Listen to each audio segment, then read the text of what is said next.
Welcome to the Success Pick and Mix podcast. I'm your host, Nicky Raby, a professional pick and mixer. I'm a personal brand coach, a speaker, an actor, a creator, and a podcaster. I'm on a mission to help you find and create your version of success. Your pick and mix of life and business on your terms. A blend that complements your personality, your goals, and your circumstances. Since 2018, I've been sharing interviews and mini episodes to help you unlock your next step, to make it real and make it happen. Round here, we dream big. We go for the ideal version. We talk about money and make moves our future selves would be proud of. This podcast is free and available for you whenever you need it. So do rate, review, and subscribe for new episodes. If you want to go deeper with my support, check out my freebies house and unlock the rooms you choose. nickyraby.com/freebies house. I also have workshops, programs, and one-on-one bespoke offerings. For prices and availability, go to nickyraby.com. Thank you, as always, for spending some time with me and my guests. Now, on to today's episode. In today's episode, I'm talking to Adrienne of Adrienne London, who is a content creator, personal trainer, a runner, a mum, and she has been somebody on the internet who's been helping me to put on my trainers and get out and about and get moving again. It took me a long time after having my son to kind of feel like I was up for doing all the exercise and getting back into it. It was hard enough going out without sleep. But today I want to talk about her journey, how she came to this place of being able to wear these many hats and hear what she has to say on lots of topics about health and fitness, getting stuff done and not waiting for the perfect time.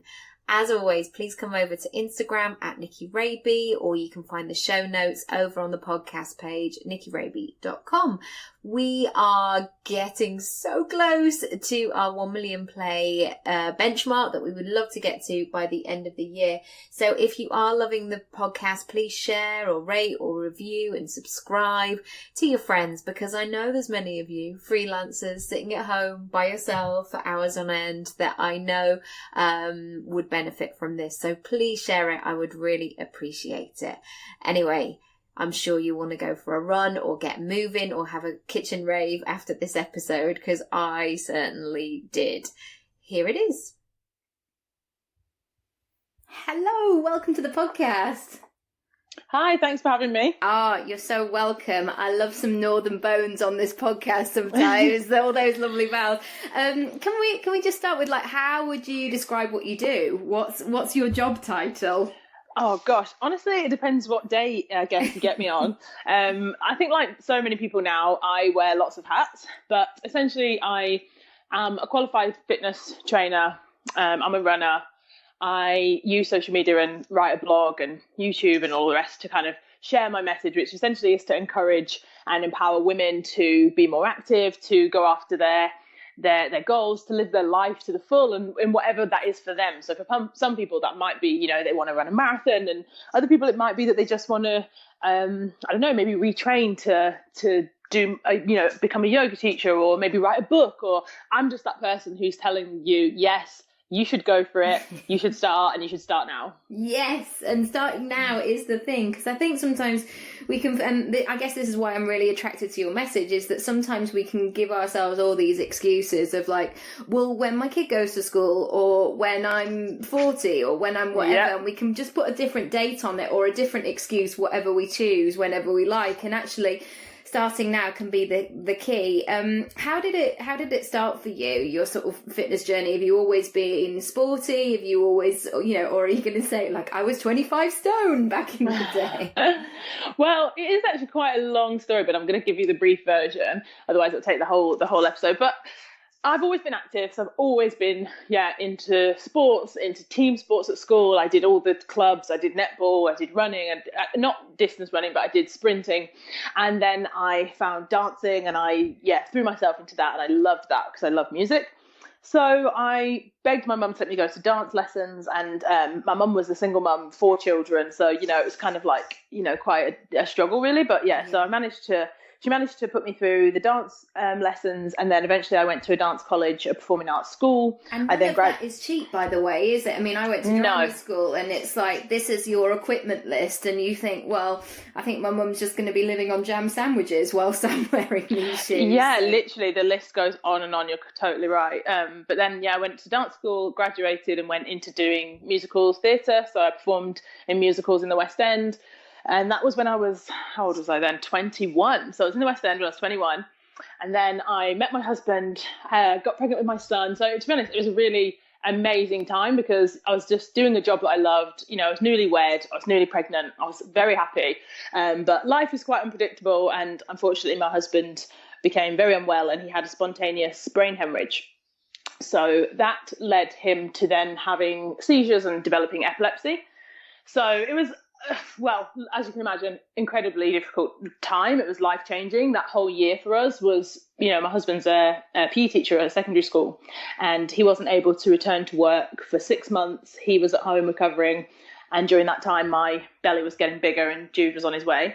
So then after Jude was born, it was a complete career shift for me. So I was like, I can't go back to the show because obviously my husband was having epilepsy at the time. It wasn't controlled. And so he wasn't able to look after baby on his own.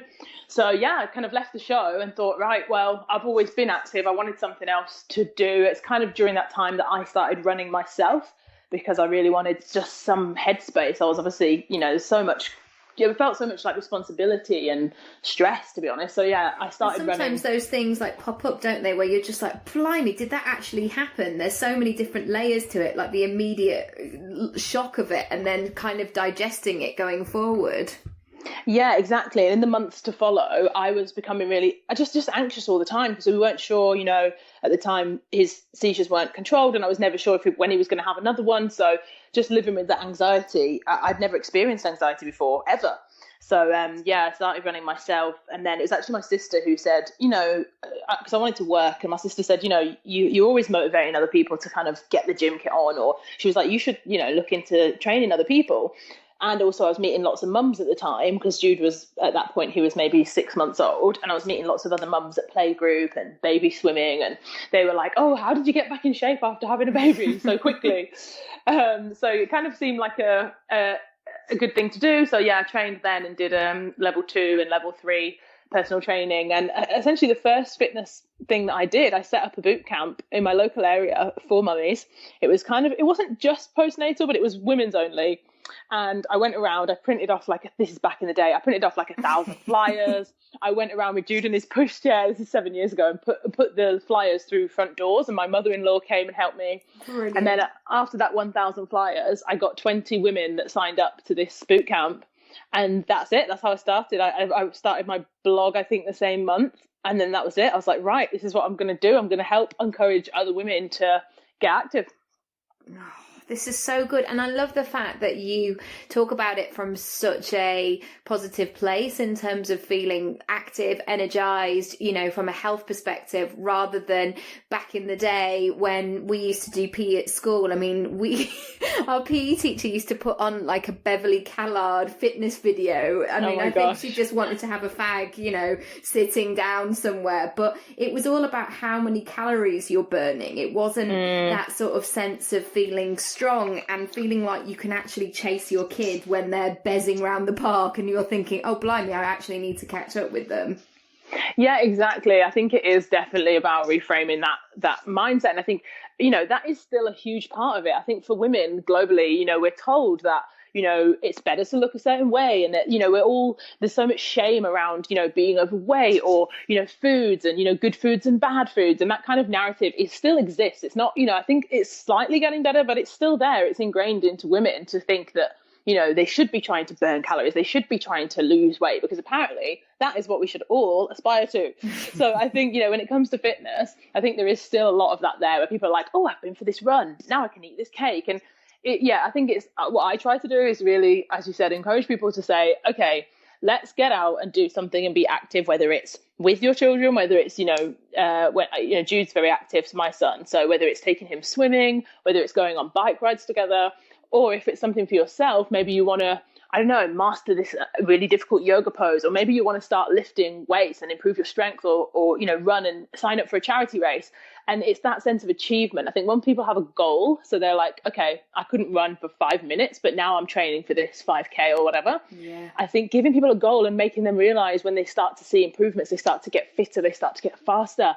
They're like, hang on, I can do this. And that sense of achievement, I think, overrides the whole counting calories. Have I lost, a couple of pounds? And I think it's just much more fun and more motivating. Standing on scales every week is not fun or motivating. I don't know any woman that enjoys that. Like, I can't wait to stand on those scales again. Please let me. Yeah, and that's what I tried to say when I first started working with clients one-to-one, is they would always be like, this is my weight loss goal. How many weeks is it going to take? And I was just always had to kind of gently be like, okay, well, let's set some other goals as well. And, obviously as a byproduct, if you're going to start being more active, you probably will lose weight. But I think just having that as an initial goal is really, it's so sad, actually. Yeah, I've realised, like, when I got back into running, like the first time, like I did my first sort of proper run back in March, and then I didn't sort of do another one till July, which is kind of shameful, but, we're all friends here. But I really realised that I needed a plan to follow. I'm not very good when I'm wandering off, and I kind of feel like I'm that in my business as well. I like a structure, I like a to-do list, I like to know what's happening next, and sort of using those things that work for me in other areas of my life have been really useful. Yeah, 100%. I agree. And I think, whether you've got kids or not, but I think especially for women who have children, you end up putting all of your own needs last. And, I think if you have a structure of exercise or running, and you're like, okay, every Wednesday morning, this is, because I write it down. So it's written down on my calendar, it's written in my diary. It'll say my power hour is what I call it, and it will say, for example, 5:45 power hour. It will say this day I'm doing 45 minutes of mobility and stretching, and this day I'm doing a 10k run. And because it's written down there, not only do I know it's there, so I'm obviously it's not a shock then, or the night before I'm kind of thinking, okay, I'm going to go to bed early because I've got my 10k in the morning or whatever, but also other people know it's there, so it's in the calendar, it's on the diary. It's not an optional thing, like, oh, maybe if I've got time, I'll do this little bit of, no, it's like, it's in there just like a meeting, or just like anything else, just like Jude's swimming lesson. You're not just going to miss it. So I'm not going to miss my run. I think having a plan is really key to kind of keeping yourself accountable and actually making it part of your week. I completely agree. And I think also as well, it can be, like you say, it can be something that's at the bottom of the pile, or it's something that is not absolutely crucial, so it could be moved. But one thing I've realised is it is actually crucial. I do need to take care of my health, because if I don't, I'm a bit hopeless to everybody else in my life, not to mention a little bit miserable. Yeah, exactly. I think that's the thing. Often people say to me, oh, but I'm busy and I'm tired, and oh, is this going to be another thing on my to-do list? But as you said, I think once you realize like how it can give you more energy, it gives you more, I don't know, just get up and go. Like, I feel like once you start to go, you know what, I can do this and I can do that, it gives you more confidence. So I definitely think it shouldn't be a chore. If it's a chore, then I'd say you're doing the wrong kind of activity. So for example, if you're doing run and you hate it every minute, then don't run, do something else, yes. Go to, I don't know, Zumba, go swimming, like go to box fit. Like, there's so many ways now to be active. You don't have to do something that you don't enjoy. Yeah, I mean, I guess one thing I love about following you on social media is that you've just got such a clear, distinctive voice in the way that you come across as such a champion of women. And I was going to say, how have you found your voice of really figuring out like what to share and which parts of your personality, just so you kind of stand out? Because I guess with all of these things,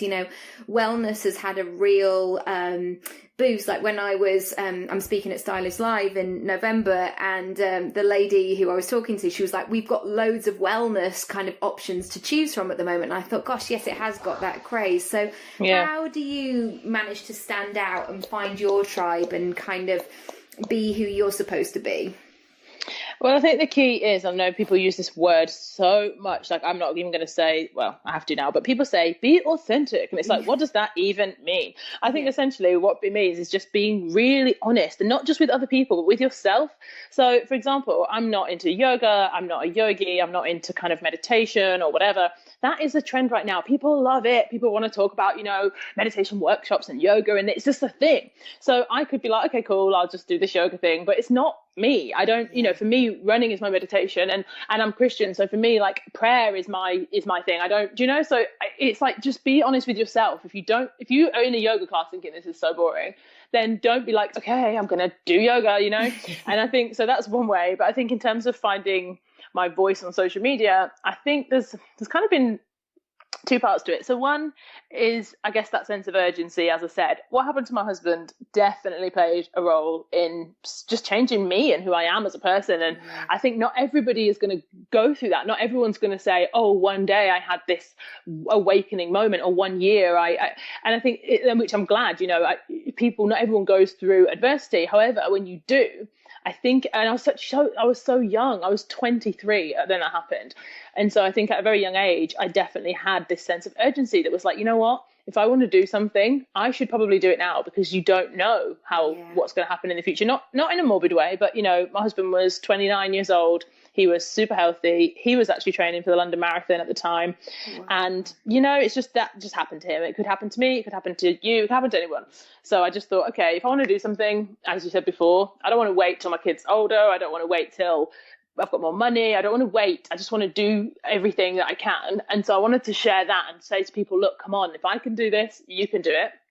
And then I think with the finding your voice, I think once you figure out, okay, this is who I am and this is what I stand for, you just have to stick with it, because not everyone's going to like what you have to say. There's always going to be some people who, I guess with me, might be like, oh, it's too much, this Mrs. Positive Pants. It's I don't want to run. I don't want to see you Mrs. Positive all the time. And like, often I know people will say on social media, like, you can't have an opinion because people are always going to, I don't know, if you say that you're vegetarian, then people are going to, I think you just have to be bold enough and brave enough to go, you know what, this is who I am. This is my message. This is my intention. I believe this to be, true, and I'm going to just stick with it and stay. I think that's the thing, longevity, just not changing with the wind. I've seen people who, they've changed every 6 months. They're kind of, whatever the trend is, they're kind of talking about it. They've got an opinion on, everything. And it's not to say, they don't care about those things truly, but it just feels a bit like, oh, come on, everyone's talking about that, Yeah, and I think that sense of being bold and showing up might not be for somebody in that moment, but if you consistently show up, people come back to you. Even years later, then maybe they're not ready to hear your message. And, I'm fortunate that I haven't had sort of many trolly messages, but sometimes people are like, oh, you're so annoying that you're doing well, or, something. And actually, sometimes that can be a reflection of that person, that actually it's more about them and it's not necessarily about you. Yeah, I 100% agree with that. I think it's difficult, putting yourself out there on social media. You do have to have a certain personality, I think, to do that. And regardless of whether you get, like you said, trolly messages or not, I don't think many people do really, but unless you've got, I don't know, a million followers. But I think what you're saying is right. I do think regardless of trolls, not trolls, I don't really think that many people will get them. I don't know. I've been lucky, I haven't either. But I think when you're looking at people and, as you said, what their message is, if it's not for you at that time, I personally had that experience in my life. Like, my son's 7 years old and I wanted to have another baby for years, and unfortunately, for whatever reason, it hasn't happened yet. And I was following a lady who I love and adore, and at the time she was pregnant with twins, and she was kind of, just being honest and saying, oh, I'm really fed up, and oh, my feet hurt and this and that. And I was just so envious and so like, oh, I just want to be pregnant so much that I just thought, I don't want to see this. So I kind of unfollowed for a while and was just like, you know what, it's not a personal attack on her, she isn't doing anything wrong, she's just living her life. But for me at that time, I was like, I need to it's like self-preservation. I don't need to every day be reminded that she's buying a baby stroller and that she's buying this and that, because for me, it was difficult. So then I think maybe like a year later, I probably follow her now. So I refollowed and was just like, oh, the kids are so cute, and it's fine. But it was nothing to do with her. She hadn't done anything wrong. It was all about me. So I would definitely say that if you feel like your message doesn't resonate, or perhaps just don't take it too personally. Some people will take it, some people will leave it. It's fine. Yeah, you're right. How have you, as you've expanded, because now you work with brands and you're an ambassador, how have you sort of transformed into this sort of personal brand, and sort of what's helped you to kind of progress? Because I guess what we're now entering into is a new landscape where we don't really know the rules. We're kind of texting other people, what happened? Did you do that? Or what's going on? Or, I found that when I trained as an actor, that when I first sort of graduated, I was just like, I don't know how to handle that situation, or do I negotiate, or what should I be expecting? What's helped you to move into that new zone? Okay, so firstly, what has helped me the most is definitely having my network of, friends, like-minded women, people in the, doing a similar thing. So Hayley Warnes, who I know you had as a guest, and we actually co-founded a women's collective called Get to Know, and that's all about, women coming together in the creative industries. And essentially, I think if I hadn't have had somebody like Hayley or other friends who, you could kind of say, as you said, text them late at night or send them an email saying, do you know anyone in this place? Can you introduce me via email? I think just being really honest with people and saying, this is what I'm trying to do. I want to take it to the next level, or maybe I've had this great opportunity, and we all have that kind of moment of self-doubt. It's like, can I do this? Yeah. And just being really honest and having those people around you is so important. And I think for anyone who's listening who thinks, well, I don't have anyone, to ask or whatever, you'd be surprised who's in your contacts. You'd be surprised. So it might not be your best friend, it might not be your sister, but think about your wider, network. Think about every single person that you are friends with on Facebook, everybody that you follow on Instagram, people who you have direct message conversations with. Don't be afraid to ask people, just be honest, and don't be afraid to ask, say, what, do you have 5 minutes? Would you be able to give me some advice about this? And I'd love to get your opinion. And you'll be surprised. People want to help. People want to say, yeah, of course. And I think just being honest, asking, and then being willing to do the same for other people. So I know that sometimes I'm like, okay, this person might be something useful that I can do for them, and just saying to them, look, if there's anything that you want to know, or if I can ever help you with anything, just don't be afraid to, hit me up, sure. And people often like, oh, really? I'm like, sure, whatever, just ask me, because we're all in the same boat, we're all doing the same thing, whether it's, in the blogging sphere or whether it's building a personal brand. As you said, I think everybody these days, if you have a social media account, if you are self-employed, whatever, you have a personal brand, whether you call it that or not. I do believe you have one, because it's just your reputation. It's just what people think, what comes to mind when they think of your name. Yeah, and I always want to be that person who's like, what can I do? How can I help? I never, if I've got the information, I want to share it rather than hold my cards close to my chest, because I always sort of believe in that spherical thing of it always comes back around. Yeah, for sure. Like, exactly. When is helping someone else ever gonna be a bad thing? I don't think that it is. And I think, I think lately, the last maybe 3-5 years, I think the narrative is changing as well around women. And I think before it was kind of women were taught to compete with one another. There's only one spot for the woman, and you've got to kind of knock her off the spot to be up there. And actually, I think now it's more of this, women standing together and being like, we can all thrive, we can all help one another, we can collaborate, we can do great things together. So yeah, I think it's a good time. And also as well, if you see somebody online who's doing something, it's like a little sign like, oh, well, then maybe I could do that, sort of, rather using it for inspiration rather than like, oh, that's not fair, why she got that.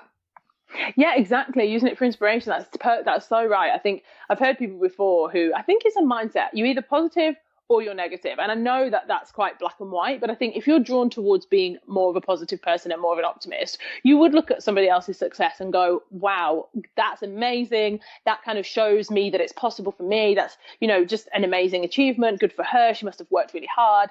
Whereas I think when people are more pessimistic and more drawn to being kind of just downer, it's easy for them to go, oh, she's so lucky she did that and I'm so jealous, or, oh, she always gets to do everything, this person, I think it's definitely a mindset, and people don't always want to own that and accept it.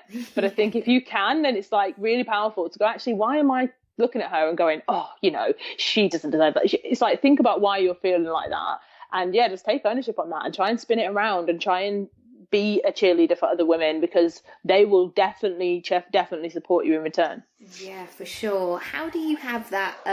How do you work your schedule for a week? Because I guess wearing lots of different hats, your every day is different, presumably. So what sort of helps you keep organised, or not in that sense of overwhelm and like just wanting to lie on the floor and cry or have a sleep?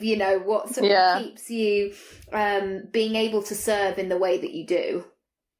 Well, it's definitely a balancing act. I'm not going to say that like, oh, I've got it, nailed. I don't think anybody what? has. I thought you were. I don't think anybody has. If they tell you they have, I'm like, they're lying. They're lying. Yeah. So, but I think things that have definitely helped is one being my power hour. So I mentioned it before. I get up 5:45 pretty much every day. I get up before my son wakes up and I get stuff done. That hour is so valuable to me because there's no WhatsApps coming in, there's no emails coming in, there's no one asking me for anything. So if I'm training, I can train. If I'm doing emails, if I'm writing, if I'm cooking, like honestly, I've cooked before at that time so that after school and after, athletics club and after everything's ready. So I don't have to try and cook at 7:00.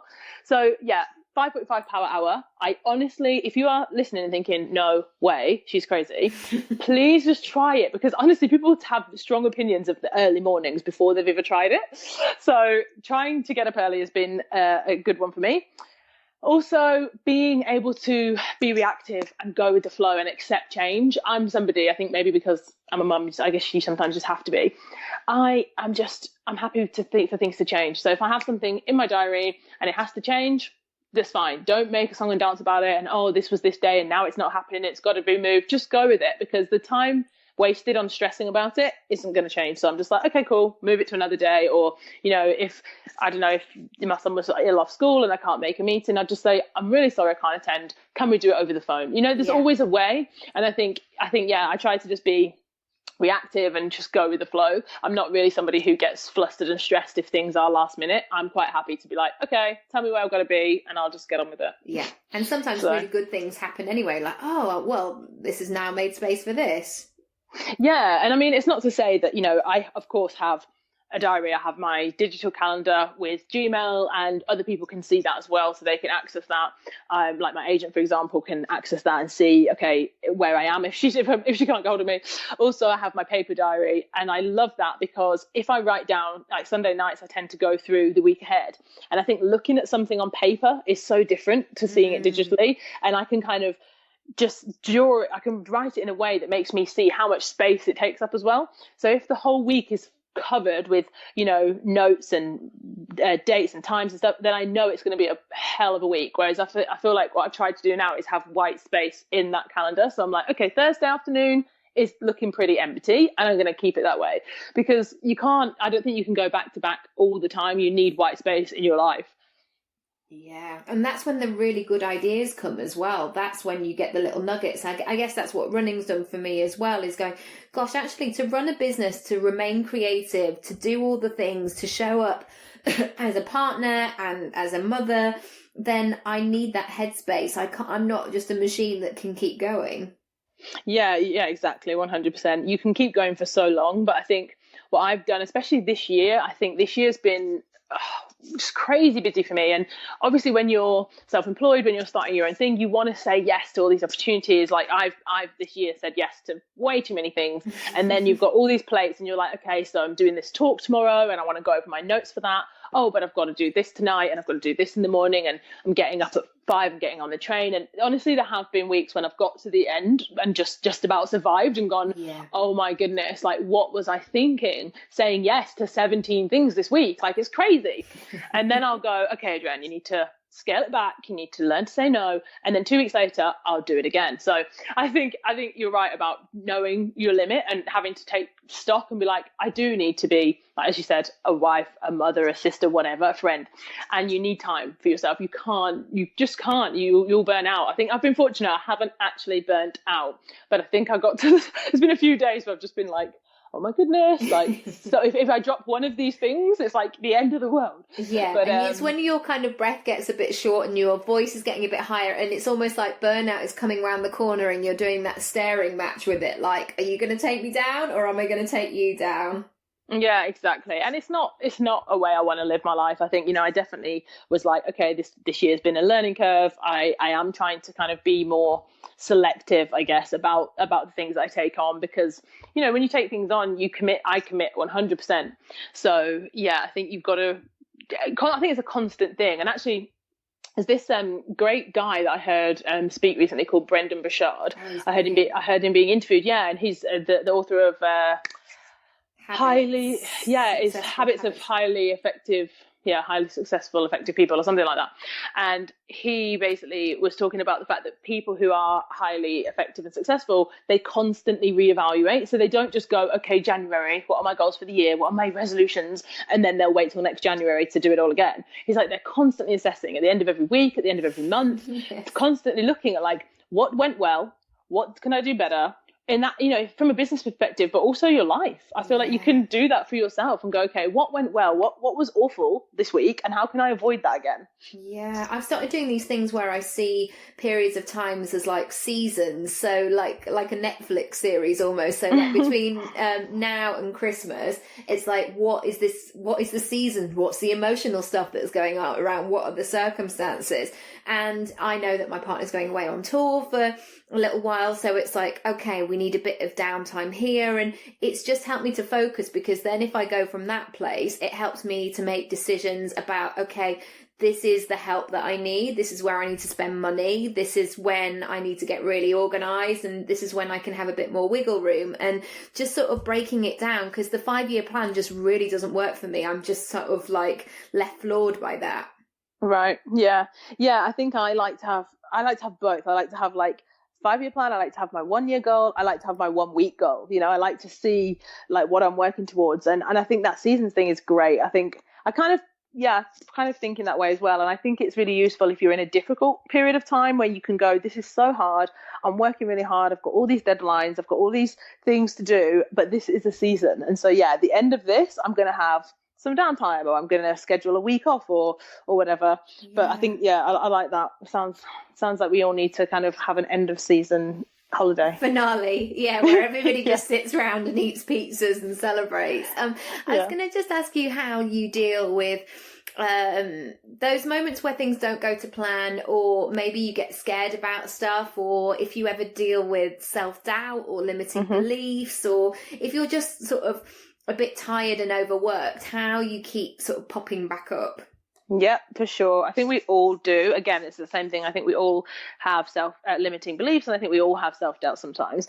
I think what I've become good at is kind of recognizing what those are, and then saying to myself, okay, well, when have you felt like this before, and what did you do about it? So, for example, I always like to encourage people to look at their achievements, and I think often women don't necessarily like to do it because they think it's boastful, or they think that it's kind of, I don't know, like giving yourself this big ego boost, which I don't think it is. I see it more as a little pat on the back that says, you know what, you found this thing really overwhelming, you broke it down, you got it, you achieved it, so you did it. No one did it for you, no one did those early mornings for you, no one ran that race for you did it, you. And then I'm like, so if you did that, then come on, you can probably do this as well. Yes. And again, same thing, asking for help. I always say, I'm like, okay, if I'm feeling that stressed about it, it's like, speak to someone, get another perspective, speak to somebody who is going to be honest with you and get another perspective and say, have I bitten off too much here, or is this something that I can do? And I think when things don't go to plan, I am the eternal optimist. I'm always that person that's just like, it's looking fine. For the lesson. Yeah, I'm like, not even that, because I don't even spend time like looking. I guess I do, but I just feel like if it didn't go to plan, it's fine. I'm like, get over it. You're a big girl. Move on. Like, next thing. Because honestly, like this whole sense of urgency thing, I just feel like any time spent looking back and wallowing and feeling, this didn't work out, or, I really had my hopes set on that and I didn't get it. Like, we've all been there, Yeah, totally. But I'm just like, allow yourself that for like 5 minutes, like not like a week. You can't be having a week to go, I don't know, went for this audition and I didn't get it, or I don't know, didn't get this job, whatever. It's like, okay, well, that wasn't for you. So what are you going to do? Because the longer you spend like wallowing, it's just going to bring your self-confidence down. Therefore, other people are going to pick up on that. And then, you know what I mean? Like, you want people to believe in you. So if you're not even believing in you, they're not going to. So I just think the flow in other areas of your life as well. Like the times when in my 20s, I was waiting for some boy to phone. Then I'm sure that I wasn't like focusing on my career in the way that I should have been. It's sort of, everything gets a bit murky if you're in that headspace. Yeah, exactly. And I know that it can be difficult, and it's like that's why people say it's a spiral, right? Because as soon as one thing goes wrong, you feel a bit bad about that. Then you're less likely to go, oh, okay, I don't really want to get my gym kit on today, and I don't really want to go to that event and network, and you feel like you haven't got anything to offer, and then it just continues. So I do think it's about kind of stopping it and going, okay, enough of that. Like that happened yesterday. Today's a new day.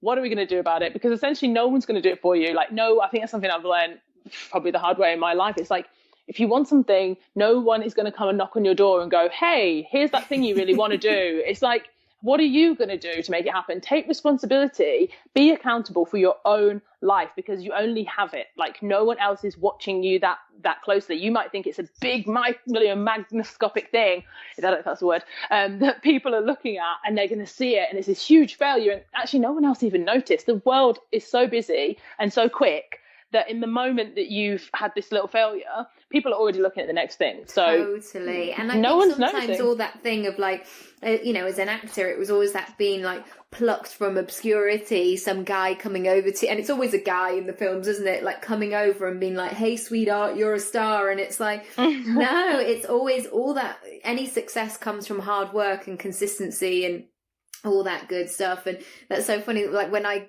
do runs, if I'm in that headspace of like, I don't want to go, I'm so tired, there's other things I could be doing, I make sure that I go on a route like past where that, like the hill that I walked up to try and like get my labor moving, or like where my labor started, or where my pregnancy yoga class was, because I'm like, come on now, like I've carried a baby that's nearly 10 pounds, I can move my feet for another 8 minutes, it's all good. Yes, I love that. Exactly. It's like you can do it. And I think essentially, like you said, changing your mindset, because we all have those days when you don't feel like doing it. And so often I think because I do a lot of speaking, I do public speaking, and often it's called, motivational talks or whatever. I think the word motivation itself is quite, misleading. I think I often say to people that I reframe it as being, forget motivation, because motivation isn't going to be there when you need it. Motivation just comes and goes. And if you're always waiting to feel motivated, you're probably not going to do it for a long time. So exactly. I think instead I just go, okay, some days I'll be motivated, and on the days when I'm not, I'll be disciplined. Yes. Oh, I love that. I want to kind of move on the spot and like do some burpees or something. No, maybe not. I've got one final question. Where would you like to be in 5 years' time? Gosh. Okay. So where would I like to be in 5 years? I would like to be sharing my message on a bigger stage, on a bigger platform, whether that's public speaking, whether that's, I think that's where I'd like to be. I think, and your TED Talk is wonderful, by the way. I just had to get that in there. It's so good. It's brilliant. Thank you for saying that. I feel like, maybe that was the first time being invited to speak at TEDx and going, hang on, like I want to do more of this. I want to, be speaking on a bigger stage and just sharing that message to hopefully impact more people. I feel like if one person hears my message and goes, you know what, she's right. I mean, a lot of people probably go, oh no, she's not. But if one person says she's right, I'm going to try, and embrace that and go for that job promotion, or I'm going to write that book, or I'm going to run that marathon, then I feel happy. Good. Oh, that's so good. I feel so inspired. Thank you. If people want to come and find out more and follow along and get the trainers on and get their arse moving, like where should they go? They should go to Instagram, because I feel like that's the place right now, isn't it? So Instagram, Adrienne_LDN for London, or my website is adriennelondon.com. Wonderful. Thank you so much. And thank you just for being a proper shining light for me as well. I think I did get myself in, especially the dark winter months as well. I was just like, gosh, I'm never going to feel like myself again. And already I've seen a lot of progress. And, with you and Hayley and all the other brilliant women who are experts in this fitness kind of mentality, it just helps you sort of going, come on, just get going. So thank you so much for your time and your energy and heart today. Thank you. You're welcome. Thank you for having me.